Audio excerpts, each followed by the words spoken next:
We met right here. It was dark that night. Anthony LaFleur was the undercover informant who brought down the criminals running the village of Allerton. No comment. Mayor Randy McCallum. Was the mayor a drug dealer? Yes. Police Chief Michael Baxton. Was the police chief a crook? Yes. And Street Superintendent Ronnie Cummings. He said he was going to wrap up a gun to shoot and kill someone. All three of them owe their prison time to the moments they spent caught on tape with LaFleur. He was the key. He was the critical witness that we needed. He was the insider who was willing to work for the good of all of us. Allerton is on the southeast side of East St. Louis, the poorest and most violent city in America. With a population of just 2,000 residents, hardly any tax base, and a long history of corruption, Allerton is always ripe for abuse, especially by the people who control it. But in recent years, the corruption in Allerton had become deeper and wider than ever, and it would take a unique effort to end it. Being honest in a corrupt department is difficult. Just like being an outsider.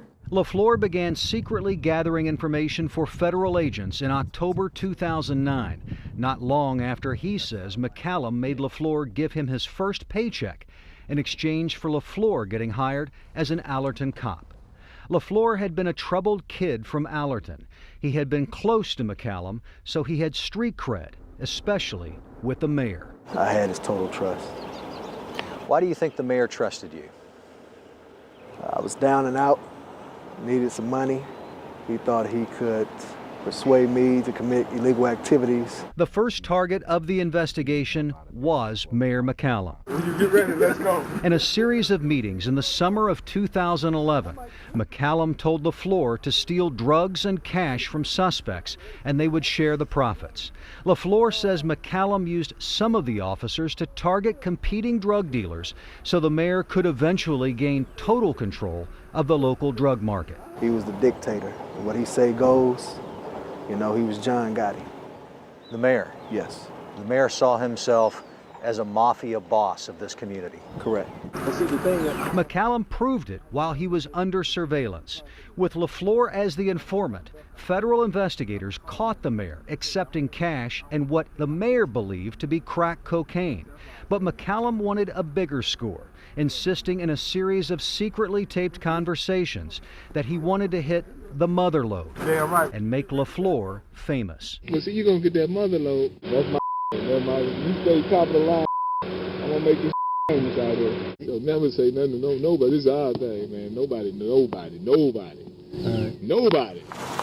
LaFleur was nervous, but he says federal agents walked him through every step, including attaching and repeatedly testing the recording devices until he felt comfortable doing it without them. I was a little nervous, but they walked me through it. And after that, I was like Mark McGwire hitting the home run after that, you know. Not that tough. It was just, you know, go along with the flow. A few months after getting McCallum, LaFleur put the hidden video camera on again, this time in the bathroom of the Flying J truck stop, just 2 miles from the Allerton Police Department. After putting on the gear, LaFleur walked past the coffee pots and soda machines, got in his marked Allerton police car, Sitcom Allerton 2013. called the police dispatcher, and reported an abandoned vehicle. 2013, go ahead. I was just flagged down by a pedestrian. They advised that there's going to be an abandoned vehicle over on Lakewood. I'm going to check it out. 2013, 10-4. A few minutes later, he reports the license plate to the dispatcher. Out of Illinois. Police Chief Michael Baxton arrives quickly, and as proof that LaFleur is no longer nervous, he laughs and cracks jokes with the target of the investigation. Crazy, man. Baxton falls for the bait. He calls the Columbia Police Department, which identifies the car as stolen, which means it's evidence in a criminal case. I think that's the key on the seat over there. Baxton tells LaFleur to get gloves. Hey, get your gloves on and open the trunk. Okay. Before LaFleur and Baxton arrived at the car, the FBI put 5 Xbox 360 video game consoles in the trunk. The total value of the gaming systems was around $1,500. They were put there to see if Baxton would steal them, and the police chief took the bait.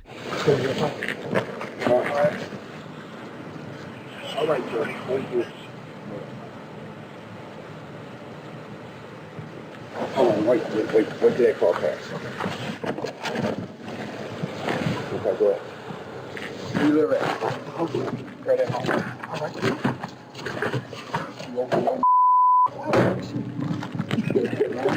Hey, oh my.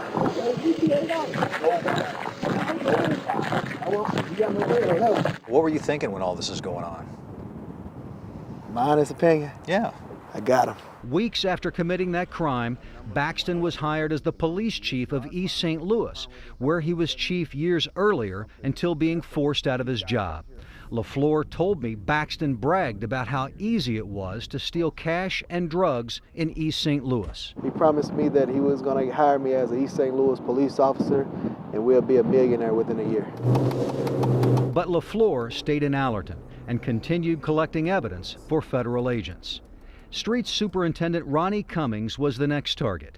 Cummings was prohibited from owning a gun because he was a convicted felon. On January 4, 2012, 3 months after nabbing Chief Baxton, LaFleur came to Cummings' home and recorded him asking for an extended clip of bullets for his semi-automatic gun. Can I get an extended clip on a gun like that? Probably not. Let's see. I pay for that. No, oh, my gun? Hold on, I check. Then LaFleur recorded Cummings saying he would wrap a bag around the gun so it would catch the shell casings, eliminating evidence that police could trace back to him. I'm gonna have a pistol in the bag. I'm gonna have where the shell casings falling in the bag. It's unclear what, if any, crime Cummings planned to commit. How bad was it?